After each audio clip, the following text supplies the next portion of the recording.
Gold, trusted gold buyers. మీరు తాకట్టు పెట్టిన బంగారాన్ని విడిపించి ఈ రోజు ఉన్న మార్కెట్ ధరకు కొనబడను.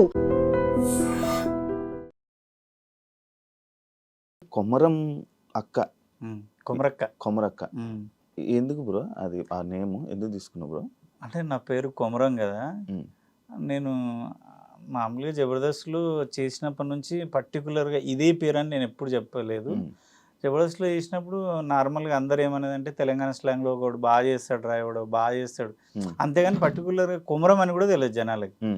పశువులు అంటే ప్రాణం పడ్డ తర్వాత అందరికి ఏంటంటే రెండు రాష్ట్రాలలో అరే పశువులు అతను పశువులు ఇట్లుండేది. కానీ అప్పటి కూడా నా పేరు తెలియదు. నేను టీవీ 9లో ఒక షో నేనే ఆకలి అయ్యి నా రూమ్ రెంట్లకు నాకు ఇబ్బంది అయ్యి ఏం చేయాలని అర్థం కాక ఒక కాన్సెప్ట్ చెప్పినప్పుడు అక్కడ ఏం చేస్తావు అంటే సర్టెన్ ఒక గెటప్ క్రియేట్ చేసుకున్నాను నాకు నేనే.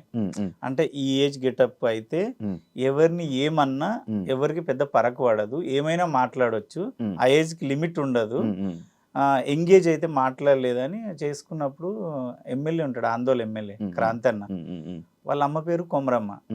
నేనేమన్నా అంటే పోషమ్మ పెడతా సార్ బాగుంటుంది అన్న. అంటే పోషమ్మ అవన్నీ ఎందుకు, నీ పేరు కలిసేటట్టు మా అమ్మ పేరు కొమరమ్మ, నువ్వు గెటప్ వేస్తే సేమ్ కొమరమ్మలా మా అమ్మలాగానే ఉన్నావు, మా అమ్మ పేరు పెట్టు కదా, మా చెల్లెళ్ళు అమెరికాలో ఆస్ట్రేలియాలో ఉంటారు వాళ్ళు కూడా ఇదే సజెస్ట్ చేసిరు. అక్కడ పడ్డది. అంటే నాకు కూడా అనిపించింది అరే నా పేరే కలుస్తుంది కదా. మళ్ళీ అక్కడ కొమర అమ్మ కూడా పెట్టలే. అమ్మని నువ్వేం అనలేవు శివయ్య, అంటే కొన్ని లిమిట్స్ ఉంటాయి అమ్మకి. అక్క అంటే అది ఏమైనా ఫ్రీగా ఉంటది, అందుకని దాన్ని అమ్మని కాస్త అక్క చేసిన కొమరక్క ఫ్రీగా టీవీ 9లో. ఇప్పుడు నార్మల్ గా గెటప్ లో లేకుండా నార్మల్ గా వెళ్తే మిమ్మల్ని ఇంటరాక్ట్ అవుతారా జనాలు? గుర్తుపడతారు. నేను అంటే నార్మల్ గా నేను మొన్న నా కిడ్నీ స్టోన్ సర్జరీ అయితే మాబ్నార్లో ఇది కట్టుకొని పోతున్నా రోడ్డు మీద, కార్ కొంచెం దూరం ఉంది, పోతుంటే సడన్ గా బైక్ అన్న నమస్తే అన్నాడు. ఒరే నాయన నీకు ఏం కనబడ్డది రా, నేను అసలు నేను మాబ్నార్ వస్తాను ఎందుకు అనుకున్నావు అంటే నీ కళ్ళు చూసి గుర్తుపట్టలే అన్నాడు. అంటే ఏమో మరి, అంటే రెగ్యులర్గా చూసేటోళ్ళు నా స్మైల్ నా కళ్ళు చూసి ఈజీ గుర్తుపడతారు, ఇట్లా చూసి మీరా కాదా అని కొంచెం డౌట్ తోటి వస్తారు. ఇక అట్లుంటే గుర్తుపట్టాల్సిన. కానీ ఏమి అంటే తినడానికి కూడా తిండి లేని అలాంటి సిచ్యువేషన్స్ నుంచి మీరు పైకి వచ్చారు, సడన్గా ఎంత ఫేమ్ చూస్తున్నారు. లైక్ ఎప్పుడైనా అంటే మీకు లైఫ్ ఇచ్చింది ఈ న్యూస్ ఛానల్ ఆయన ఎవరైతే ఉన్నారో ఆయన గుర్తున్నారా? ఆయన టచ్లో ఉన్నారా ఇంకా? మీరు ఎందుకు టచ్లో లేను, ఎందుకంటే నేను అన్నకి నేను డోర్ టు డోర్ ప్రచారం చేసిన, ₹1 తీసుకోకుండా అన్న నువ్వు నాకు చేసినావు నేను నీకు చేస్తా అని. అందులో 10 years ఆయన్నే విన్ అయ్యిండు.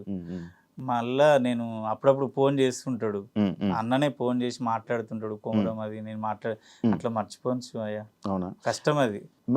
మీరు జబర్దస్త్లో ఉన్నప్పుడు అంటే లైక్ నేను ఇక్కడ జబర్దస్త్లో ఉన్న వాళ్ళు ఎప్పుడు బయటకు వచ్చి ఇంటర్వ్యూస్లో లైక్ ఎలా కష్టాల్లో ఉన్నాం, మాకు ఎలా ఉంది, మాకు ఏం లేదు అని నేను ఇవన్నీ విన్నా. బట్ మీ గురించి నేను విన్నప్పుడు మీకే ఎక్కువ ఆస్తి అండి, ఇప్పుడు రిచెస్ట్ పర్సన్ జబర్దస్త్లో మీదే అని. 20 ఎకరాలు దగ్గర దాదాపుగా 200 కోట్లు ఆస్తుందని విన్నాను. నిజమా? అంటే నేనేమంటానంటే అది ఏదో ఇప్పుడు నేనేదో సంపాదించింది కాదు, మా ఇచ్చింది కొంతుంది. దాంట్లో ఏంటంటే నేను మా మ్యూజిక్లో కానీ మా గోల్డ్లో కానీ యాంకరింగ్ చేస్తుంటే ఎప్పుడంటే రవిది సంథింగ్ స్పెషల్. అప్పట్లో నాదొక షో ఉండే ఉత్తప్పం అని. నేను అప్పటి నుంచి ఏం చేస్తా అంటే నాకు మా అయ్య కొంచెం 20 ఎకరాలు ఉన్న భూమిని 5 ఎకరాలు చేసిండు అమ్మేసి. నాకు అప్పుడు ఒక పిచ్చి ఉండే, ఏదో ఒక రోజు నేను కొనాలి అని. నా ప్రతి రూపాయి నేను నా భార్య కూడబెట్టి, నాకు వేరే అలవాట్లు ఏమీ లేవు, పని చేసుకున్నా హైదరాబాద్ వెళ్ళిపోతా. మందంటే ఎప్పుడోసారి ఎవరైనా బాగా కలిస్తే తప్పదు, ఇంకా వాళ్ళు నువ్వు పెద్ద తోపు నువ్వు తాగవు ఈ మాటలు వస్తాయని ఓ బీరు తాగుతా. అది వాళ్ళు కలిస్తే మాత్రం పండుగలకు వస్తే ఎక్కడ ఏం తాగను. అప్పుడు ఆ డబ్బంతా కూడబెట్టి నేను అప్పట్లో తక్కువలో కొన్నా, దేవుడి దయ వల్ల ప్రతి రూపాయి ల్యాండ్ మీద పెట్టినా కాబట్టి అవి అంతా అట్లా అయిపోయింది. దాన్ని నేనేం చేయలేదు. రిచ్ పర్సనే కదా అంటే రిచ్ సరే అవి ఏదో ఉన్నాయి అంతే, దాన్ని ఏం చేయలేవు. జబర్దస్త్లోకి అంటే హోటల్లో మీరు వర్క్ చేసేవాళ్ళని విన్నాను. హోటల్లో వర్క్ చేసేవాళ్ళని, పెద్దగా ఏం చదువుకోలేదని విన్నాను. లైక్ ఈ జర్నీలోకి ఎలా మారింది బ్రో మీ రూట్ జబర్దస్త్ కానీ ఎంటర్టైన్మెంట్ షోస్? నేను 10th అయిపోయిన తర్వాత చాలా ఇంటర్వ్యూల్లో కూడా చెప్పిన, 10th అయిపోయిన తర్వాత ఊర్లో అప్పుడు ఎయిర్పోర్ట్ పడుతుంది, మా ఎయిర్పోర్ట్ వాళ్ళే, శంషాబాద్. శంషాబాద్ ఎయిర్పోర్ట్ అప్పుడు స్టార్టింగ్. స్టార్టింగ్ అప్పుడు మా దిక్కు రేట్లు లేవు, ల్యాండ్లకి ఇబ్బంది ఉన్నప్పుడు హైదరాబాద్ వచ్చి హోటల్లో పనిచేసిన. దగ్గర తాజ్మహల్ హోటల్ ఎన్ని ఉంటే అన్ని బ్రాంచ్లలో పనిచేసిన. నువ్వు కామత్ హైదరాబాద్లో ఎక్కడున్నా ప్రతి బ్రాంచ్లో నేను వర్క్ చేసిన. కామత్ కానీ, నందిని, అమృత, సుదర్శన్, ఉడిపి హోటల్స్ అన్నిట్లలో పనిచేసిన. దగ్గర 8 years పనిచేసిన. అప్పుడు పనిచేసేటప్పుడు మా స్టాఫ్ రూమ్ ఉంటుంది కదా, స్టాఫ్ రూమ్లోనే కిరాణా షాప్ పెట్టినంటి. టైం ఎట్లా వేస్ట్ అవుతుంది కదా లైఫ్లో. నేను వచ్చింది పైసా కోసం, ఏదో రకంగా పైసా సంపాయాలి నిజాయితీగా. డ్యూటీ చేస్తుంటే స్టాఫ్ రూమ్లో కిరాణా షాప్ పెట్టి అందరికి సబ్బులు, షాంపులు అన్ని ఇచ్చి రాసుకుంటే జీతం పడ్డప్పుడు ప్రతి నెల వసూలు చేసుకుంటే, మళ్ళా 8 hours డ్యూటీ అయిపోయిన తర్వాత బేగం బజార్ వచ్చి పర్సులు, ఎఫ్ఎం రేడియో ఉంది తెలుసా? అప్పుడు ఎంత ఏడున్నావు నువ్వు, ఎక్కడున్నావు అంటే చదువుకుంటున్నావా? అప్పుడు నేను కోటిలో ఎఫ్ఎం రేడియోలు అమ్మిన. కొత్తగా స్టార్టింగ్ లో వచ్చినాయి. 6th class అనుకుంటా, 6th 7th. అంత చిన్న నాను శివ మరి 6th ఏంది, నా 10th అయిపోయి అప్పటికే 2-3 years అయింది. మీది ఎప్పుడు నార్మల్ గా? మీది 87, నాది 96. కొడుకు దేవుడు. నేను అట్లా అనుకోలేదు శివ, 1 year తేడా ఉంటుంది అనుకో. 96. నేను అప్పుడు ఎఫ్ఎం రేడియోలు అమ్ముతుంటే, పర్సులు అమ్ముతుంటే, నైటీలు అమ్ముతుంటే, బ్యాగులు, స్కూల్ టైంలో స్కూల్ బ్యాగులు, వర్షాకాలంలో సిగ్నల్ దగ్గర వాడి గొడుగులు.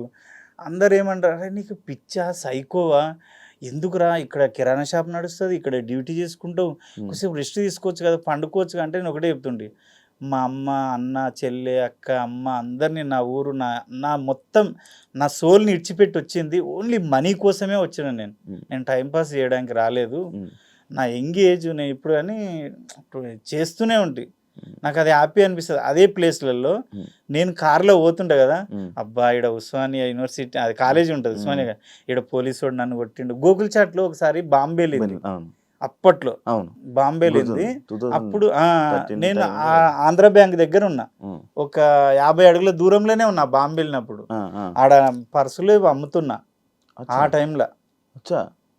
నేనేమన్నా అంటే ఆ ఏరియాలో నేను ఎప్పుడు తిరిగినా ఇక్కడ పోలీసుడు కొట్టిండు అక్కడ, అంటే అవన్నీ గుర్తొస్తే భలే హ్యాపీ అనిపిస్తుంది. అప్పటి నుంచి మిమిక్రీ చేస్తుంటే, తర్వాత ఊరికి పోయిన తర్వాత మ్యారేజ్ చేసుకొని ఒక బాబు పుట్టినాక డివైడ్ అయిపోయినాం. అంటే చిన్నప్పటి నుంచి నాకు ఒక ఆశ, హోటల్లో పనిచేసిన రవీంద్ర భారత్కి వచ్చి ఆడ ప్రోగ్రామ్స్ అయ్యే దగ్గర కూర్చొని సినిమా వాళ్ళని చూసి అబ్బా అని పోతుంది. శ్రీరామచంద్రులు అని ఒక సినిమా ఉంది, రాశి హీరోయిన్, అందులో 100 days ఫంక్షన్ రవీంద్ర భారతిలో జరిగింది.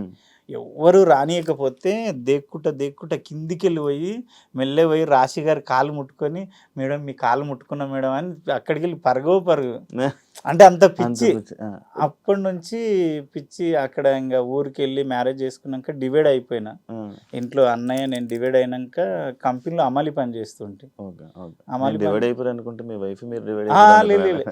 అంటే ఇంట్లో అన్నదమ్ములు డివైడ్ అయిపోయినాక ఎవరి లైఫ్ వాళ్ళు చూసుకున్నప్పుడు అమలు పని చేస్తుంటే 4500 జీతం, 600 సంచులు మొయ్యాలి, 50 kgs 1 day.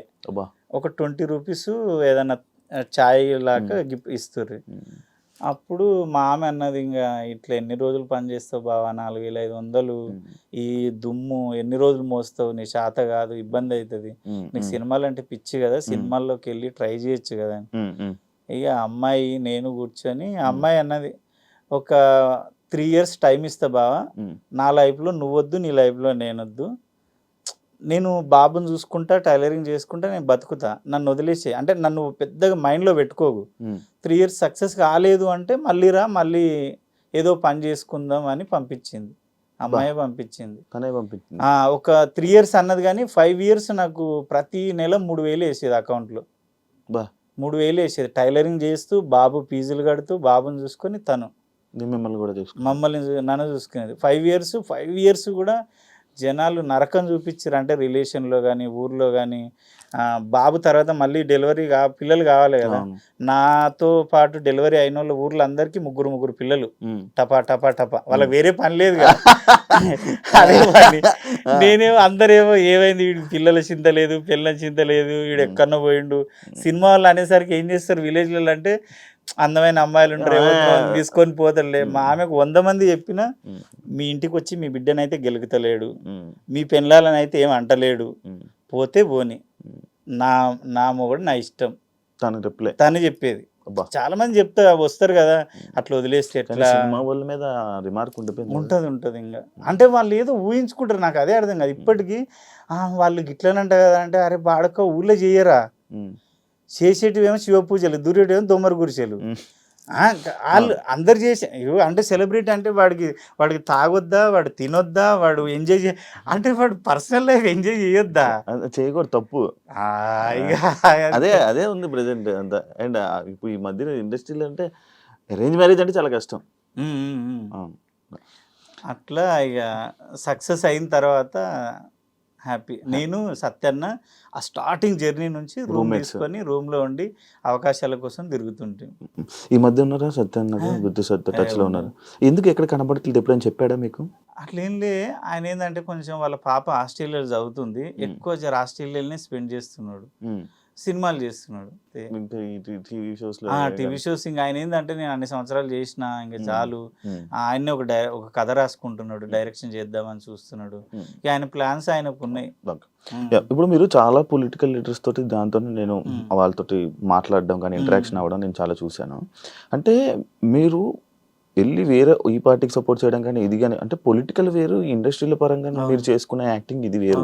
ఈ పొలిటికల్ ప్రకారంగా మీరు వెళ్ళినప్పుడు మీకు ఎప్పుడు నెగిటివ్ రావడం కానీ మీ కెరీర్ మీద అలా ఎఫెక్ట్ ఏమైనా అయిందా ఎప్పుడైనా? అంటే నేను ఏం చేస్తా శివ అంటే, వ్యక్తిని ప్రచారం చేయాలి, ఏమన్నా ఆయనకు సపోర్ట్ చేయాలంటే ఫస్ట్ ఆయన గురించి తెలుసుకుంటా. కొంచెం అటు ఇటు ఉన్నాడు, తేడా ఉన్నాడు మనిషి అంటే కొంచెం నేను ఏదో ఒకటి అబద్ధం చెప్పి డ్రాప్ అయిపోతా. అన్న నాకు ఏదో పని ఉందిలే, షూట్ ఉందిలే. నిజంగానే మంచి వ్యక్తి ఉన్నాడు, చేస్తున్నాడు అంటే కంపల్సరీ వెళ్ళి నేను పర్టికులర్గా శివకి కంపల్సరీ ఓటేయండి అని మాత్రం చెప్పా. అమ్మ ఈ పనులన్నీ నిజమేనా చేసిండా, నాకైతే తెలీదు, నేను మీ ఏరియా కొత్త, ఆయన నాకు చెప్పిండు అంటే జనాలు నిజమే అక్క మాకు ఈ పని చేసిండు, అవును నిజమే శివ మాకు ఈ పని చేసిండు అంటే, మీకు నిజంగా పని చేసి ఉంటే మీకు నచ్చితే ఆ మనిషికి ఓటేయండి. కానీ మళ్ళీ నేను చెప్పిన అని మాత్రం వేయకండి, ఇదైతే క్లారిటీ ఇస్తా. మీకు నచ్చి నిజంగా పని చేయగలుగుతాడు, చేసిండు మాకు అంటేనే ఓటేయండి అని చెప్పి. పొలిటికల్ లీడర్ సైడ్ నుంచి నీకు ఏముండదా బ్రో, థ్రెటనింగ్ కానీ లేకపోతే ఎఫెక్ట్ కానీ ఏముండదా? ఒకటి చెప్పనా, పొలిటికల్ లీడర్స్ అంటే ఎవరు తప్పుగా అనుకోవద్దు, నా ఎక్స్పీరియన్స్ ప్రకారం చెప్తున్నా, 10 years నుంచి చేస్తున్నా నేను. అప్పటికి మాత్రమే ఆ పూటకి నీతో పని అయిపోయిందా, చేసుకున్నామా, వదిలేసామా అంతే. ఎప్పుడన్నా ఏమన్నా కలిస్తే ప్రేమగా మాట్లాడతారు తప్ప. నాకోటి ఏంటంటే కొంచెం సెల్ఫ్ రెస్పెక్ట్ ఎక్కువ చిన్నప్పటి నుంచి. మా జబర్దస్త్లో కూడా నేను ఎవరిని ఏం అడగను, ఇన్నేళ్ళు అయింది కదా, ఒక్కరిని 1 రూపీ కూడా. ఎందుకు సత్యన్న 10 years రూమ్మేట్స్ ఇద్దరం, ఆయననే ఇంతవరకు నేను 1 రూపాయి అప్పు అడగలే. నేను ఎందుకో భయం అవుతుంది. అంటే నేను ఇప్పుడు శివ దగ్గర అడిగినానుకో, ఏదో ఒక రోజు శివకి వాడికి మస్తు పెట్టినా నేను అంటే నేను భరించలేను. ఆ మాట వద్దు. మనది ఉన్నా లేకున్నా ఉన్న దాంట్లో తిని ఉంటా, రిచ్గా బతకాలని నాకు ఇష్టం ఉండదు. మా ఇంటికి ఇప్పటికీ నేను ఊర్లో ఉంటా, ఎంతమంది ఫ్యాన్స్ వస్తారు ఫోటోలు దిగడానికి, అక్క అక్క అక్క అని. వాళ్ళందరూ అంటే నువ్వేంది ఇంత ఉంటావు సింపుల్ లుంగి కట్టుకొని టవల్ వేసుకొని అంటే, నేను అట్లున్నా కాబట్టి ఇప్పుడు నా ఇంటికి వస్తారు మీరు. నేను కాలు మీద కాలు వేసుకొని నేను తోపు అంటే మీరు నా ఇంటికి రారు, నన్ను హగ్ చేసుకోరు, నన్ను ముద్దు పెట్టరు, నన్ను నా ప్రేమ చూపించరు. కొమరక్క అంటే ప్రతి ఇంటి మనిషి. కొమరక్క అనేది నా దృష్టిలో సెలబ్రిటీ కాదు, కొమరక్క అనేది ఇంటి మనిషి, జనాల్లో ఇంటి మనిషి. మీ ఇంటి అనుకో మీ నాయనమ్మ, వాళ్ళ ఇంట్లో వాళ్ళ అత్త, వాళ్ళ ఇంట్లో వాళ్ళ అమ్మ, అట్లా ఫీల్ అవుతాను నేను. కొమరక్క లైక్ అంటే మీరు నార్మల్గా ఇలా ఈ గెటప్లు ఉన్నప్పుడు కూడా మిమ్మల్ని వచ్చి అక్క అక్క అంటే మీకు ఏమనిపిదా? చాలా హ్యాపీ అనిపిస్తుంది తెలుసా. నిజంగా నా లైఫ్ ఈరోజు నేను, నా పిల్లలు, నా భార్య, నా 5 ఏళ్ళు లోపలికి పోతున్నాయి. నీకు చెప్తే కదా ఎన్ని హోటళ్ళు, ఎంత అమలి పని. నీకు తెలుసా శివ, నేను అమలి పని చేసేటప్పుడు అమలి పని చేస్తుంటే బాత్రూమ్లు కడుగుతుంటే, బీఆర్ఓల బాత్రూమ్లు ఎట్లుంటాయి, దొంగనా కొడుకులు అనొద్దు కానీ బీఆర్ఓళ్ళు మనం అట్లా చేయలేము. బాత్రూమ్ కూర్చున్న దగ్గర తుపా ఉంచుతారు, అవి గోవాలు అవన్నీ వేసుకొని ఎంత నీట్గా గడుగుతుంటే అంటే వాడు షాక్ అవుతుండే, ఎంత బాగా గడుగుతావేంది, ఎవరు అడిగినా. నేను ఒకటే చెప్తా, ఏ పని చేసినా దేవుడితో సమానం. దేవుడికి మొక్కకు, గుడిలోకి తిరగకు, నా ఒపీనియన్ అది. పనే దేవుడు, పనే నీకు పేరిస్తుంది, పనే నీకు డబ్బిస్తుంది. పనే నీకు సమాజంలో నీకు విలువనిస్తుంది, ఉమ్, పని వల్లే అన్నీ జరుగుతాయి, ఉమ్, దేవుడి వల్ల జరిగాయి. ఉమ్, పనే దేవుడు అబ్బా, దేవుడే చెప్తున్నారు నా గుడికి ఎందుకు వస్తావురా, నువ్వు సిన్సియర్గా ఎవరిని మోసం చేయకుండా అన్యాయం చేయకుండా ఉమ్, హార్డ్ వర్క్ చేయి, నీకు సక్సెస్ ఇస్తాడు. ఉమ్.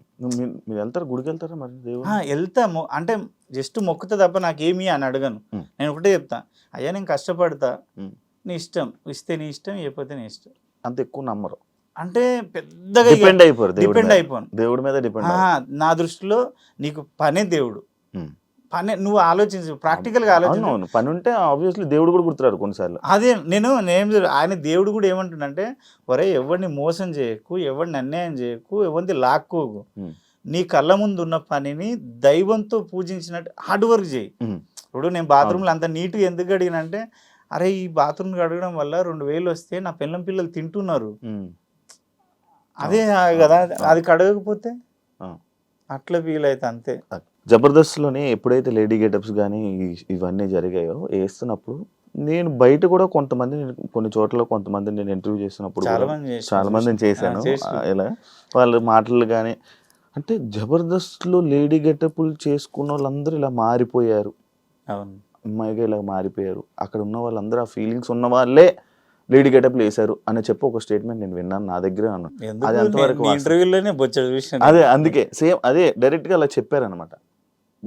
దానివల్ల మీకేం ఎఫెక్ట్ అవ్వలేదా, మిమ్మల్ని అనలేదా ఎవరు? దేవుడి దయ వల్ల అంటే నేను ఎంచుకున్న క్యారెక్టరు మరేంటో కానీ మా తన్మయ్ కానీ, శాంతి కానీ, వినోద్ కానీ వీళ్ళందరూ నాతో షేర్ చేసుకుంటారు కదా, నాకే కొన్నిసార్లు బాధ అనిపిస్తుంది. అంటే వాళ్ళు కొంచెం ఎంగేజ్ క్యారెక్టర్లు, అవి ఎక్స్పోజింగ్ క్యారెక్టర్లు. నా ఏజ్ క్యారెక్టర్కి ఏంటంటే నన్ను చూడంగానే అరే అమ్మ అనిపిస్తుంది, అమ్మ నాయనమ్మ అనిపిస్తుంది. నన్నైతే ఇంతవరకు నాకు అలాంటి వాడు రాలే, నాకు అలాంటిది ఎక్కడ జరగలే. కాకపోతే వాళ్ళకి జరిగితే నాకు జరిగినట్టే, ఎందుకంటే వాళ్ళు ఉన్న ప్లేస్లోనే నేనున్నా. నన్ను అనకపోయినా వాళ్ళకి అంటే నన్ను అన్నట్టే, నాకు బాధ అనిపించేది. కానీ అందరూ అదే ఫీలింగ్తో ఎందుకుంటారు చెప్పు. ఇప్పుడు కమల్ హాసన్ గారు వేసారు అంటే కమల్ హాసన్ గారి మైండ్లో కానీ బాడీలో కానీ లేడీ తత్వం ఉందా? ఎన్టీఆర్ గారు వేసిండ్రు, రాజేంద్ర ప్రసాద్ గారు వేసారు. ఆ క్యారెక్టర్ అనుకోవచ్చు కదా. కొంతమంది ఏంటంటే మొన్న ప్రియాంక కానీ, తన్మయ్ కానీ, చిన్న సాయి, శాంతి, అంటే కొంతమంది ఏంటంటే వాళ్ళ హార్మోన్స్ ప్రాబ్లము, అది తప్పు పట్టలేము. ఇంకా వాళ్ళు గ్రేట్ అనుకోవాలి, ఎందుకంటే వాళ్ళకున్న మైనస్ని కానీ ప్లస్ని కానీ ఓపెన్గా చెప్పి సమాజంలో మేము ఇదిరా అని బతుకుతున్నారు. ఆ విషయంలో గర్వించాలి. ఇంకా ఒరే చాలా మంది పైకేమో మొగోళ్ళ బట్టలు వేసి లోపల నంపుసుగుడిలో ఉండి బతికేస్తారు, అది వేస్ట్ కదా బతుకు. ఈ విషయంలో హ్యాపీ అనుకుంటా నేను. గ్రేట్ వాళ్ళు, మనకన్నా గ్రేట్. నేను ఇదిరా అని సమాజానికి చెప్పి హ్యాపీగా బతుకుతారు. అదైతే నువ్వు అన్నది తప్పుగా అర్థం చేసుకోద్దబ్బా, పాపం చాలా మంది బాధపడతారు వాళ్ళు, తెలుసా. అరే గీడ ఇట్లా అట్లా నన్నే అడుగుతారు. నన్ను ఏమంటారు అంటే బయట ఎక్కడికన్నా పోతే వాళ్ళు మారిపోయారు కదా, ఇది కదా, అవునా అన్న, అట్లనా అన్న, ఇట్లనా అంటే అరే మీకు ఏం తెలుసు అని మీరే జడ్జిమెంట్ చేస్తారు. ఇప్పుడు శివ ఏంటి అనేది శివతో జర్నీ చేస్తే తెలుస్తుంది. శివ నేనే జర్నీ మొత్తం ఏదో శివ నేనే నడిపినట్టు ఫీల్ అయిపోతా. శివ అనగానే ఇప్పుడు ఒక్కరోజు పరిచయమే కదా, ఇప్పుడు లైవ్ లో మనం, నువ్వు నాకు తెలుసు, నేను నీకు తెలుసు, కానీ లైవ్ లో ఇప్పుడే పరిచయం. నీ గురించి నేను అన్ని చెప్పొచ్చా ఇప్పుడు, నాకు ఏం తెలుసు అని అలా అది మాట్లాడుకుంటూ ఉంటాం. కానీ అది నేను అందరు చెప్పేది ఏంటంటే ఒక కళాకారుడిగా చూడండి కానీ అట్లా అనకుండా అని. ఎవరి బిహేవియర్ వాళ్ళది, ఎవరి ప్రాబ్లం వాళ్ళది. కొమరక్క లైక్ ఈ జూనియర్ ఎన్టీఆర్ లాగా, ఇప్పుడు మీరు ఆ పేరు రాగానే నాకదే వచ్చింది. ఆయనకి అలా ఎక్కడికి వెళ్తే అక్కడ లాంగ్వేజ్ నేర్చేసుకుంటాడు, అలానే మీకు కూడా అది ఉందంట, ఆ టాలెంట్ ఉందంట. అంటే ఒక లాంగ్వేజెస్ 6 భాషలు వస్తాయి శివ. 6 భాషలు కన్నడ, తమిళ్, నేపాళీ, తుళు, లంబాడి, హిందీ, తెలుగు. ఎలా అంటే నేను నీకు చెప్పిన చూడు, కామత్తు ఉడిపిలో చేసిన, అది వాళ్ళ హోటల్ కాబట్టి నీకు అప్పుడే చెప్పిన టైం వేస్ట్ చెయ్యను. నేను వెయిటర్గా పనిచేసేటప్పుడు నా పక్కన నేపాలీ వాళ్ళు ఉండేవాళ్ళు. నేను ఏమనుకుంటా అంటే నెలకు ఒక బీరు, ఒక సినిమా చూపిస్తుంటే ఒక బీరు తాపుతుంటే అరే నాకు భాష నేర్పురా అంటుంటే, వాడు ఏమంటుండంటే ఆ బీర్ ఆశకో మరి బిర్యానీ ఆశకో నేను మాట్లాడకపోయినా వాడు మాట్లాడిస్తుండే నేపాలి. నా పక్కనే కదా. నేను ఏమనుకుంటా అంటే నా లైఫ్లో భగవంతుడు ఇచ్చిన టైం అంతా ఎలాగో గడిచిపోతుంది, ఈ టైంలోనే ఏదో ఒకటి నేర్చుకోవాలి. కనీసం నా ఫ్రెండ్స్ హిందీ నేర్చుకోనరా అంటే నేర్చుకోలే. నేను రోజు నేపాల్లో మాట్లాడుతాను, రోజు 2 మాటలు, దాయ్ రామ్రో దాయ్ కుటజాలజీ 2 పదాలు రోజుకు 2 అట్లా. కన్నడ అయితే అనర్గళంగా మాట్లాడతా. అసలు నేను ఎవరితో మాట్లాడినా మీరు కర్ణాటకనా అంటారు. పాటలు పాడుతా, చదువుతా. ఈజీయే కర్ణాటక? ఆ కన్నడ ఈజీ. తెలుగుకే దానికి సిమిలర్ గా ఉంటాయి కదా పాయింట్స్. సిమిలర్. ఇప్పుడు ఇక్కడ రా, ఇಲ್ಲಿಗೆ ಬರ್ರಿ, ಕೂತ್ಕೊಡ್ರಿ, ಶಿವ ನಿಮ್ಮ ಅನ್ನ నేను ಮಾಮೂಲಿ ಕನ್ನಡలో చెప్తా నీకు ಅರ್ಥಮೈ. ಶಿವ ನನಗೆ ಭಾಳ ದಿವಸ ಇಂದ ನಿಮ್ಮ ಇಂಟರ್ವ್ಯೂ ನೋಡ್ತಾ ಇದ್ದೀನಿ. ಎಷ್ಟೋ ಜನ ಇಂಟರ್ವ್ಯೂ ಮಾಡಿದ್ಯಲ್ಲ, ಅದರಲ್ಲಿ ನೀನು ಕ್ವಶನ್ ಮಾಡಿದ ಮೂಮೆಂಟ್ ಇದೆ ನೋಡು, ಸ್ಟೈಲು ನನಗೆ ತುಂಬ ಇಷ್ಟಪ್ಪ. ನೀವು ಮಾತಾಡಿದ ಸ್ಟೈಲ್ ಆಗಲಿ ಯಾವುದೇ ಆಗಲಿ, ಯಾರನ್ನ ಕಷ್ಟದಲ್ಲಿ ಇದ್ರೇನು ನೀನು ಹೆಲ್ಪ್ ಮಾಡ್ಲಿಕ್ಕೆ ನೋಡ್ತಿ, ಅದನ್ನು ತುಂಬಾ ಇಷ್ಟ. నీకు అర్థమైంది? హెల్ప్ చేయాలన్నా కూడా నువ్వు చేస్తావా? ఎవరైనా కష్టాల్లో ఉన్న ఆర్టిస్టులు కొంచెం అటు ఇటు ఉన్న వాళ్ళని తీసుకొచ్చి కూర్చోబెట్టి అవి చేస్తావని. ఈజీ, కొంచెం అర్థమవుతుంది. ఈజీ అర్థమైంది. అది నేపాలీ కన్నడనేమో హోటల్లో నేర్చుకున్నా, కంపెనీలోనేమో తమిళ్ నేర్చుకున్నా, లంబాడీ హిందీ అంటే ఊర్లో నేర్చుకున్నా. ఓకే.